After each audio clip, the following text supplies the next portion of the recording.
È un prodotto tanto semplice quanto efficace, quello presentato oggi alla Marina San Giusto di Trieste e volto alla tutela dell'ecosistema marino contro l'inquinamento da idrocarburi. 10 spugne Foam Flex che una volta posate in acqua assorbono gli oli senza impregnarsi d'acqua. Uno strumento prodotto dalla piccola e media impresa italiana T1 Solution, veicolato grazie a LifeGate e nel quale progetto più ampio, quello di entrare a far parte dei Water Defenders Alliance, è entrato anche il gruppo PAM Panorama, che ha scelto proprio Trieste essendo città di mare e luogo dove l'impresa della grande distribuzione organizzata si è radicata e sviluppa il suo business da molti anni. La scelta di PAM di cominciare questo progetto di sostenibilità sposando con LifeGate, la Water Defender Alliance, è perché Trieste per noi è stata un territorio sempre storicamente molto importante.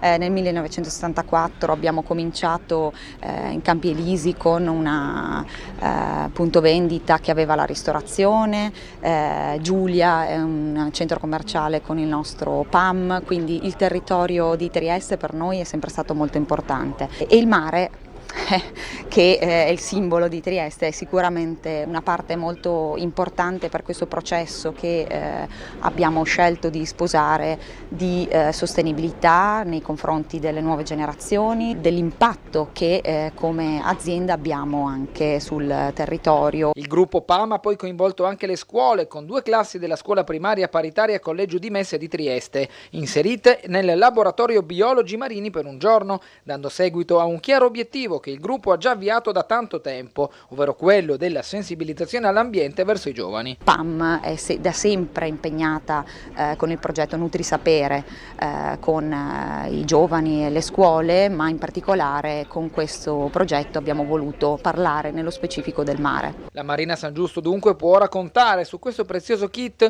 Ogni spugna è riutilizzabile fino a 200 volte e solo 1 chilo di materiale è in grado di assorbire nel suo ciclo di vita fino a 6 tonnellate di idrocarburi.